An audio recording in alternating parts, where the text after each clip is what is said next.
आदरणीय गुरुजन एवं यहाँ उपस्थित मेरे छोटे बड़े भाइयों और बहनों को मेरा सादर प्रणाम।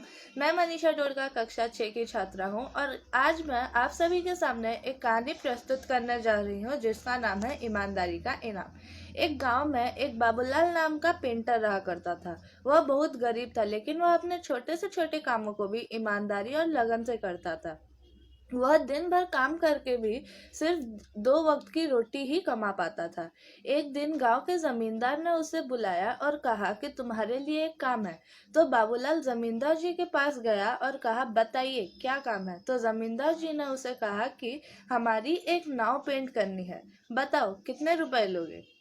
तो बाबूलाल ने कहा, वैसे तो मैं एक नाव का 1500 रुपये लेता हूँ, बाकी आप जो ठीक समझे। तो जमींदार जी कहते हैं, ठीक है, नाव अच्छी तरह से पेंट करना। अगले दिन जब बाबूलाल नाव पेंट कर रहा होता है तो उसे नाव में एक छेद दिखता है। तो वह सोचने लगता है कि यदि यह नाव पानी में गई तो डूब जाएगी। इसी वजह से वह किसी न किसी तरह से उस नाव में जो छेद रहता है उससे बंद कर देता है और नाव को पेंट करता है। उसके बाद वह जाकर जमींदार जी को बुलाकर ले आता है। जमींदार जी नाव को देखकर बहुत खुश हो जाता है और बाबूलाल से कहते हैं, नाव तो तुमने बड़ी अच्छी तरह से पेंट की है, कल सुबह आना और अपने पैसे ले जाना। तो यही कहकर दोनों बाबूलाल और जमींदार अपने अपने घर चले जाते हैं। अगली सुबह जमींदार के घर वाले नाव लेकर घूमने चले जाते हैं। उसी समय जमींदार जी का नौकर आता है और जमींदार जी से पूछता है, घर वाले नहीं दिख रहे, कहाँ गए। तो जमींदार जी कहता है, वह लोग तो नाव लेकर घूमने गए। तो उसी पर नौकर कहता है, नाव में तो छेद था, नाव तो डूब जाएगी।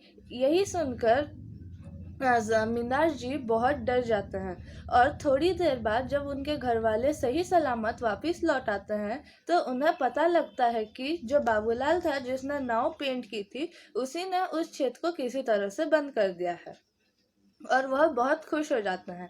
अगली सुबह जब बाबूलाल उनसे अपने पैसे लेने के लिए आता है तो जमींदार जी उसे अधिक पैसे देते हैं। जब बाबूलाल पैसे गिनता है तो वह जमींदार जी से कहता है, शायद आपने मुझे गलती से ज़्यादा पैसे दे दिए हैं। हमारी बात तो 1500 की हुई थी, लेकिन आपने तो 6000 रुपये दिए हैं। तो इस पर जमींदार जी कहता है, यह तुम्हारी मेहनत की कमाई है, मुझे पता नहीं था कि नाव में एक छेद है। और मुझे मेरे नौकर ने बताया, लेकिन मेरा परिवार सही सलामत वापस लौट आया, सब तुम्हारी वजह से हुआ। इसीलिए यह तुम्हारे मेहनत के पैसे हैं, तो तुम इसे अपने पास ही रख लो। यह सुनकर बाबूलाल बहुत खुश हो जाता है और जमींदार जी को धन्यवाद कहकर वापस अपने घर लौट आता है। इससे हमें यह शिक्षा मिलती है कि हमें अपना काम ईमानदारी से करना चाहिए। ईमानदारी का फल हमेशा हमें ज़रूर मिलता है। धन्यवाद।